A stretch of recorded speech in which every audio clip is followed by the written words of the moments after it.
next session, we're going to talk about, we're calling it the ROI of social responsibility. And really the idea was, I think when David and I, when we were talking about this idea of focusing on the UN SDGs and responsible growth, as we're calling it, people started to question, how do companies actually put an ROI on it? How do they make investments and align it with their core business goals, not make it just a PR spend and throw some money at some problems? So, we have two people here, one inside a big company, one sort of inside a big company, but looking at other big companies. So we have Brian Deese, who's the managing director and global head of sustainable investing at BlackRock, and Alice Lynn Fabiano, the global director of social innovation at J&J. And Alice, I want to start with you. I mean, we heard yesterday from companies like Citi and Airbnb about some of their initiatives and how they're sort of giving back and contributing in this idea of social good. Talk a little about, some of J&J's initiatives, as well as, we all talk about measurement. We're talking about we have so much more data and we're able to measure everything. How is J&J measuring the success of the investing you're doing in social impact? Sure. Thanks, Josh, for having us on the panel, and for Techonomy for putting together a great conference. It's always nice to see the intersection of business and technology and society coming together, and it's, I think, a real treat to be here and hear the conversation. For us at J&J, what I'd like to start with is that we've been doing this for quite a long time. It's been coming to the fore in a lot of conversation, but as one of the largest healthcare companies, we've been looking at how do we bring health to the furthest populations in the world, the most vulnerable, for a really long time. We're one of the first to stand up around the original UN Millennium Development Goals around saving the lives of women and children. And as we look towards 2030 and the goals today, I think our aspirations have gotten larger, our resolve has gotten stronger, and you see within, whether it be my group, which is responsible for the global giving, or whether it be our employees across the business, there's a real excitement around how we can kind of step forward and bring all of our resources at Johnson & Johnson to bear. And so in terms of some of the things that we're doing, we have a lot of commitments largely related to healthcare. We like to think that from an expertise perspective, beyond the dollars that we can bring, that is really important. We want to bring our expertise, our scientists, our supply chain, and more so our balance sheet to bear upon some of these big issues. Today we were talking, you said it's easy to write a check, right? For any big company, it's easy to write a check and throw, but actually, how do you bring some of these I mean, I really believe it. I think, money is the easy part. I think the part around really coming to the table, staying in for the long term, knowing these are not easy problems, knowing that we need to find partners, like-minded individuals. I love the fact that we heard startups and companies and Wall Street and Main Street. I love our cameraman and the question asked this morning. Everyone's engaged and everyone's really stepped up and said, we're not ready to just sit here and have a conversation. We want to know what we can do about it and what we can do together. And so within the ecosystem of Johnson & Johnson, which is a family of companies, 250 around the world and counting, and 150,000 employees, for me, what's exciting is how can a big business, how can a global company take the entire platform we sit on, and how can we deliver against some of these really serious problems? They're big, they're life and death consequences, they're here today. And if Johnson & Johnson as one company can harness some of that power, some of that platform inside our walls, and bring it out to deliver against some of the most vulnerable populations their needs, for me, that's a true win. Great. And, Brian, a lot of people have been talking about Larry Fink's letter this year. And in talking to some people, he does a letter every year. But this year, for some reason, this idea of purpose has resonated and I think even come more into the forefront. Why do you think it's so relevant? Why do you think this year's letter and the sense of purpose, and, why do you think just everyone's really so focused on it? Well, it's a great question. Again, I'm excited to be here and be part of this conversation. First, a little bit of context to get to that letter. BlackRock is an asset manager, which means people hear $6.3 trillion in assets, but none of that money is ours. It's all our clients' assets, and our sole function is to act as a fiduciary on their behalf. And so what does that mean? That means we think about what are the long-term issues, because most of our clients are investing for the long term, for their retirement or for other longer-term objectives. We think about what are going to be the drivers that will actually best position their investments that they're entrusting to us for the long term. And so, our CEO, Larry Fink, has been writing these letters for the last couple of years, and in them reinforcing that these ideas, these issues that are traditionally thought of as non-financial, and they traditionally get bucketed into the world of ESG, or environmental, social, and governance issues, we believe do actually have material financial impact over the long term. And he's been saying that for some time. I think that this year, two things changed. One was, I think that we more clearly encapsulated what that meant in this concept of social purpose, which is that for companies to succeed over the long term, they need to be able to define and then defend their social purpose in the communities that they operate in, with the customers that they engage with their own employees, and that is this sort of simple but powerful way of thinking about this underlying insight. And the second is, I think that the world is changing, and changing very quickly, and that's some of that is motivated by political changes and political forces, where there's an increasing frustration with the lack of ability across the globe of big institutions, including political institutions, to solve some of the world's greatest challenges, which is turning more focus onto what role companies can play in that process. And some of it is about the increased empowerment and speed with which individuals, those consumers in those communities, can actually engage directly in these issues. So the speed at which, if a company loses its sense of social purpose, the speed at which that can actually come and affect their operations is increasing as the world becomes smaller, as technology enables more interaction. So I think those things all came together to create this increased focus. And you said every company can have social purpose, even industries that some people think, I know we talk about fossil fuels and oil companies, every company truly can have a social purpose. We're not saying, that there's only, a certain segment, certain verticals.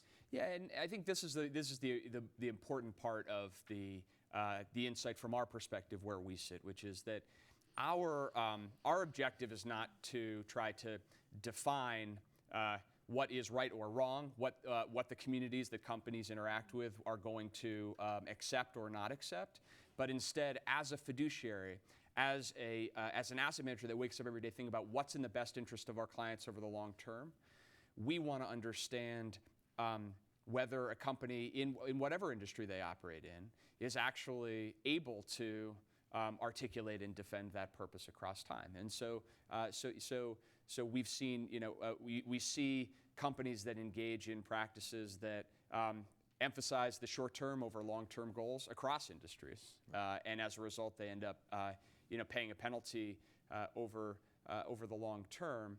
But where this gets really interesting and really hard, and where technology and data intersect, is how do you really measure that? And how can you, in a consistent and disciplined way, measure and assess whether a company is actually thinking about those long-term issues and able to defend their social purpose? Right. So Alice, that means that you need buy-in at the top, right? You need CEOs, you need executives who really understand that longer-term play. They're not looking at quarterly earnings and just saying, hey, I need to focus on the short term, I need to think more broadly. We were talking about that there was a regime change, there was a change within J&J. How has the thinking, changed, from maybe transition of CEOs about this idea of social impact and social giving? Yeah, what I would say is that the fundamental aspect of being a purpose-driven company has not changed since the founding. And I remember my first day coming to J&J, and your boss sits you down, and they talk to you about this thing we have called the Credo. And everyone has a bit of a tagline, a credo of the responsibilities we have. And you sit there and you say, ooh, this sounds like some words on a piece of paper, but you really see, as you sit within J&J, the way you live and breathe this, almost like your air. It's a purpose-driven company, from the employees who start on day one all the way to our CEOs and executives who've been there for decades. So I don't think that has changed. I think what has changed, and it's partially due to internal dynamics, but partially also due to external dynamics, is the expectation and also the willingness for those to see corporates as a part of the puzzle in solving some of society's biggest issues. in some ways, it used to be a little bit of separation church and state, and you had the philanthropy on this side and the business on that side, and that was just how things were done. That was what was expected. It was not seen as something where you should start thinking about them as a blend. Now you go out there and you say, why are we not, accessing our medicines, our consumer products, our people, our talent?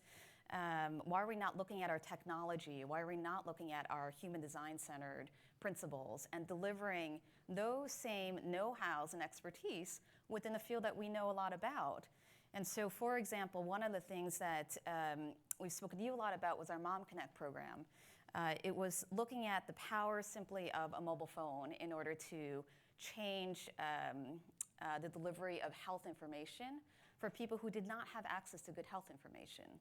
And so through a project that we launched with the Minister of Health in South Africa, they basically put Mom Connect in all their clinics. 2 pieces of information was pulled in from the nurses: the date of birth of their baby and their phone number. And they started receiving stage-based health messages on what to eat, warning signs, when to go in for delivery. And those messages were carved in concert with Baby Center, one of our companies that has been doing kind of stage-based messaging. I was on Baby Center when I was pregnant, gave me empowerment and health. And now that program is scaled to be in 95% of all South African clinics. 1 out of every 2 moms in South Africa is on Mom Connect, and it's expanding out beyond to now education messages on child immunization. And when you talk to the ministry, he's very proud of his program. He's really proud about, we're very happy to have been part of that journey with him and to provide, again, more than a check, but our know-how, our resolve to stay in this. It's been 5 years since we started from a piece of paper. We're still going to continue on until we see that every mom is empowered through these health messages. Great. So similar to, as we talked about with Airbnb yesterday, using their tech and their platform to connect refugees with housing, using the platform. I don't think people, we've gotten to know J&J fairly well, so we know you're, a tech company as well and developing tech products, but I think people probably don't think of the brand always, that way. And Brian, again, I think we talked about the internal and the external. What is, I think we talked about Piero Midyard moving from philanthropy to social impact investing. But, BlackRock has a variety of ways of thinking about social impact internally in your own processes, externally, how you're investing. When you're looking at other companies, who are the companies, if you don't want it by name, that are doing it well, and what sort of tactics are they employing around these ideas? Yeah. Well, I would say that when we think about this from the perspective of sustainable investing, our goal is to identify those markers of social purpose and those markers of positive environmental, social, and governance management that actually will drive long-term return. So we don't think about it in terms of trading off value for values. We think about it in terms of identifying those markers of a company that's going to perform better over time because they are taking seriously these issues at their core. I think that's so the question is how to do that, and this is where we also, we view ourselves as a technology company as well, because ultimately this is about using data in ways that are positively disruptive to the way traditional financial services and traditional investment processes have been done.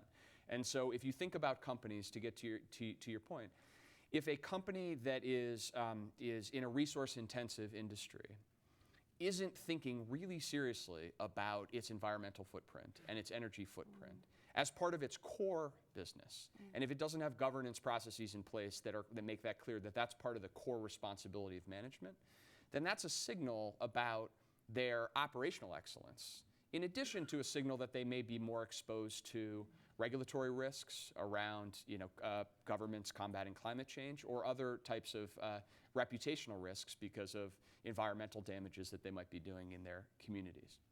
If companies that are thinking really holistically about their human capital policies and not just about policies on the page, but creating a culture that actually encourages diversity and has zero tolerance for discrimination, That is at the core of their operations. That's a signal of a company that is better positioned to succeed in the future because they're going to recruit and retain better talent, and they're going to be less susceptible to some of the kinds of devastating scandals that we've seen recently in companies that clearly didn't have that at their core. So we try to focus on those issues that traditionally are not thought of as the core financial issues, but increasingly, as data is more available and as the world changes, will increasingly need to become how good investors think about doing their jobs. So, again, I think it's funny, we keep coming back to this whole issue of data. We just heard about it in rare diseases in the last session. So Alice, I asked the question earlier about measurement, right? How are we measuring success of these programs? You talked about the penetration of the Mom Connect, sort of project and program. But ultimately, at the end of the year, for you guys to say, yeah, we did a great job around, our plan around social impact. How do you measure that? How do you, recalibrate each year? Yeah, it's a great question. I don't think the world has figured out what the right way is to measure, but I do think for us internally, we start with health impact. So we look at how are we doing across improving the lives of the women and children that we're trying to touch. And whether that be the number of increased antenatal visits, as in the Mom Connect program that's linked to improved maternal health outcomes, whether it be around coverage and scale, whether it be around empowerment metrics, as we're seeing some interesting gender dynamic, spousal dynamic changes in some of these messaging as well. That's been an offshoot of giving women information.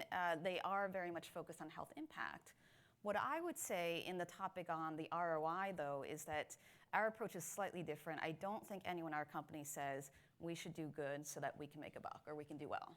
It's not part of the DNA. We do good simply to do good. We feel that as the largest healthcare company, it's our opportunity and it's our obligation to do that. So we are measured by, at the end, did we touch the person's lives? Were we able to scale? Are there better cost savings that can be deployed towards even more individuals who are at need? Are we helping out governments and communities in a way in which we're really impacting the lives of individual health? And so that's how we start the conversation. And from there, I think it really just flows to some of the longer core business pieces that. So Brian, just in the closing couple of minutes, you came out of government, coming from the Obama administration, sort of into the private sector. And you talked about, the private sector helping solve some of the problems where government wasn't willing to step in. What is that public-private partnership? What does that need to look like? What do companies need to do in engaging with government and vice versa? Well, look, I think that we make an error if we think about these things in isolation, or if we put too much of our faith in either the private markets and companies solving all of these problems, or that government alone can solve these problems. Ultimately, it's an interaction that needs to have it needs to be a positive interaction and a virtuous circle. And one of the things that we worked on when I was in the White House during the Obama administration was working with the UN on setting the Sustainable Development Goals. And the theory behind that always was that fundamentally, many of these goals are fundamental collective action problems, public goods in the world that without long-term government policy signals will not get solved. On the other hand, they are actionable goals that the private sector can play a hugely catalytic role in creating solutions and directing capital towards those types of solutions. So ultimately, those have to work hand in hand. And I would say one of the things that I worked most closely on the last 2 years that I was in government was negotiating the Paris Agreement on climate change. And the good news there is, notwithstanding the US government's short-term posture on that, outside of the United States, around the world, governments, conservative to liberal, have embraced that the Paris Agreement is the future, it's irreversible, and that's where we're headed. And what you're seeing outside the United States is that policy framework, that long-term policy framework, has generated the kind of certainty that private capital needs to actually accelerate investment, again, outside the United States. And so that's the type of area where you see, if you can bring a policy solution, however imperfect, and the Paris Agreement itself was deeply imperfect in lots of ways, but you can bring a policy solution that advances the agenda, and then ask more of private capital when there are those long-term signals. And I think that that's a model that you can think about replicating in solving other problems, whether they be healthcare, access to education, financial literacy, or otherwise. Great. Well, we're out of time, but thank you very much, Alice and Brian, for joining us today. Yeah, I think we're all learning more how our governments can work with private sector, and thank you.